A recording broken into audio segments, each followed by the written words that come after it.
मैं हूं तान्या खन्ना। शुरुआत बड़ी खबर के साथ। गुर्जर आंदोलन को लेकर राजस्थान हाईकोर्ट ने राज्य सरकार को फटकार लगाई। सरकार की तरफ से कोर्ट में पेश हुए मुख्य सचिव और डीजीपी से कोर्ट ने पूछा कि अब तक कोर्ट का आदेश क्यों नहीं माना गया है। कोर्ट ने पूछा कि अब तक रेलवे ट्रैक और NH11 को खाली क्यों नहीं कराया गया है। सरकार की तरफ से कोर्ट में कहा गया कि जबरन अगर ट्रैक खाली कराते हैं तो हिंसा हो सकती है और इसीलिए शांतिपूर्ण समाधान के लिए बातचीत जारी है। कोर्ट में सरकार के प्रतिनिधियों से यह भी पूछा गया कि जब गुर्जर खुद ही ट्रैक खाली करने को तैयार है तो फिर सरकार ने अब तक क्या किया है। इस पर मुख्य सचिव और डीजीपी कुछ भी जवाब नहीं दे पाए। राजस्थान सरकार को हाईकोर्ट से क्या फटकार लगी। जब गुर्जर खुद ही ट्रैक खाली करने को तैयार है तो फिर सरकार ने अब तक क्या किया है। इस पर मुख्य सचिव और डीजीपी कुछ भी जवाब नहीं दे पाए। राजस्थान सरकार को हाईकोर्ट से क्या फटकार लगी है वो आपको बताते हैं। कोर्ट ने सरकार से पूछा कि अब तक आदेश का पालन क्यों नहीं हुआ है, रेलवे ट्रैक और NH11 को अब तक खाली क्यों नहीं कराया गया है। कोर्ट की ओर से ये पूछा गया तो सरकार की तरफ से हाईकोर्ट में अपना पक्ष रखा गया और कहा गया कि अगर जबरदस्ती रेलवे ट्रैक खाली कराते हैं तो फिर हिंसा हो सकती है। इसके अलावा यह भी कहा गया सरकार की ओर से कोर्ट में कि समाधान निकालने के लिए आंदोलनकारियों से इस वक्त बातचीत चल रही है। कोर्ट ने कहा वार्ता तो चलती रहेगी, सरकार रेलवे ट्रैक खाली कराए। ये कोर्ट में हुआ। इस वक्त हमारे संवाददाता श्रीपाल शक्तावत हमारे साथ जुड़ गए हैं। श्रीपाल, इस वक्त सरकार के लिए मुश्किल भरी सिचुएशन हो गई है क्योंकि एक तरफ कोर्ट से फटकार लगी है, वहीं दूसरी तरफ सरकार जबरन ट्रैक खाली कराए ये भी पूरी तरह से उसके काबू में बात होती हुई नजर आ नहीं रही है। फिर होगा क्या अब आज? सरकार के लिए एक बहुत बड़ी मुसीबत इसलिए खड़ी हो गई क्योंकि एक तरफ जातीय गठबंधन जो है गुर्जरों का वो सामने खड़ा हुआ है, कानून व्यवस्था के लिए चुनौती खड़ी कर रहा है और दूसरी तरफ अदालत कानून व्यवस्था को ठीक करने और लोगों को उनकी सुविधाएं बहाल करने के लिए कह रही है। सरकार की तरफ से ये जवाब दिया गया कि देशद्रोह के तहत मुकदमा दर्ज किया गया है। जितने भी लोग हैं रेलवे ट्रैक जिन्होंने जाम किया है या हाईवे जाम किया है, तो अदालत ने पूछा कि जब देशद्रोह में मुकदमा दर्ज किया गया तो क्यों नहीं गिरफ्तारी की गई। सरकार के पास कोई जवाब नहीं था।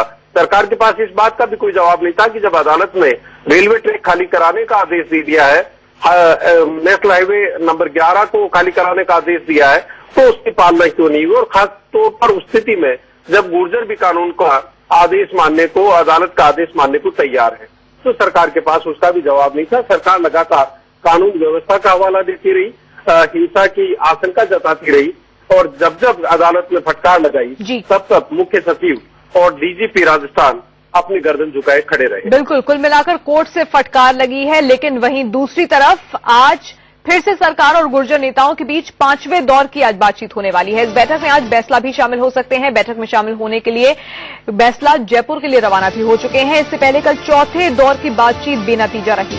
गुर्जर नेताओं और सरकार के बीच कोई समाधान की स्थिति नहीं बन पाई है।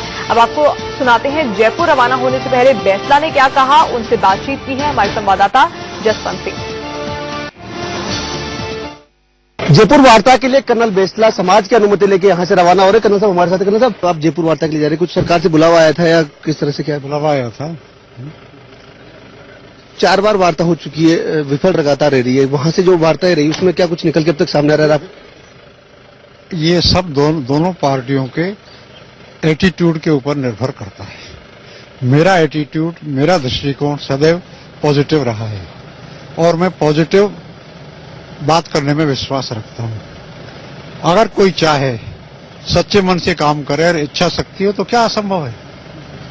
कुछ वो झुके, कुछ हम झुके और हम कोई ऐसा हल ढूंढे जिससे इस समाज को लाभ हो और प्रदेश में शांति हो, आवागमन चालू हो और विकास का कार्य गति पकड़े। आपकी तरफ से क्योंकि लगातार 5% की मांग पर वहां पे जो समाज के लोग अड़े हुए थे, आपको लगता है इस पर कुछ बीच का कोई रास्ता निकालेंगे आप? अवश्य निकलेगा और हमें 5% मिलेगा, सरकार देगी। आखिर कब तक सरकार मना करेगी? हमारा हक है और सब कह रहे हैं, आप भी कह रहे हैं और बुद्धिजीवी भी कह रहे हैं, सब लोग कह रहे हैं, मिलेगा हमें हमारा हक। कोर्ट की तरफ से भी एक आदेश आया हुआ है, उसमें भी ट्रैक खाली करा। मान्य, हम कोर्ट की आज्ञा का पालन करते हैं। ट्रैक खाली करने के लिए कोर्ट अच्छा ये होता कि माननीय हाईकोर्ट सरकार से भी कुछ कहता, निर्देश देते कि ये लोग 11 वर्ष से संघर्ष कर रहे हैं, इनका निस्तारण क्यों नहीं हो रहा है, इनको हक क्यों नहीं मिल रहा है। यदि माननीय हाईकोर्ट इस बात को पूछता सरकार से तो बहुत अच्छा रहता है। कोर्ट लगातार ट्रैक खाली करने के लिए बोल रही है, आवागमन सुचारू, लोग परेशान नहीं। ट्रैक खाली करने का सवाल है, कोर्ट सर्वमान्य है। ट्रैक खाली कर देंगे, रोड जो जाम लगा। कोर्ट सर्वमान्य है। यह है कर्नल बेसला जो कि जयपुर में हो रही वार्ता के लिए यहां से रवाना हो रहे हैं। इससे पहले 11 सदस्यीय टीम लगातार सरकार से वार्ता करेगी। कर्नल बेसला ने कहा है कि कुछ सरकार झुकेगी, कुछ गुर्जर समाज झुकेगा और बीच का रास्ता कुछ निकलेगा, जिससे कि जो आंदोलन जो हो रहा है, जिससे लोग परेशान हो रहे हैं, उसका कुछ रास्ता निकलेगा। लेकिन समाज के को जो हक है वो उनको हक मिलना चाहिए। सहयोगी मनमोहन सिंह के साथ जसवंत सिंह, इंडिया न्यूज, पीलूपुरा, बयाना। तो 5वें दौर की आज बातचीत होनी है, जिसके लिए किरोड़ी सिंह बैसला रवाना हो गए हैं जयपुर के लिए। लेकिन जो आंदोलन अब तक हुआ है उससे क्या कुछ हुआ है वो हम इस वक्त आपको ग्राफिक्स के जरिए दिखाते हैं। इस आंदोलन की वजह से यात्री परेशान हुए हैं, रेलवे को काफी नुकसान हुआ है। आंदोलन की वजह से रेल यात्रियों को परेशानी हुई है। गुर्जरों के आंदोलन की वजह से रेल रूट बुरी तरह से प्रभावित हो गया है। पिछले 6 दिनों में 164 ट्रेनें रद्द हुई हैं, 109 ट्रेनों का रूट बदला गया है। कल मुंबई से दिल्ली जाने वाली 11 ट्रेनें रद्द करनी पड़ी, 4 ट्रेनों का रूट बदला गया था।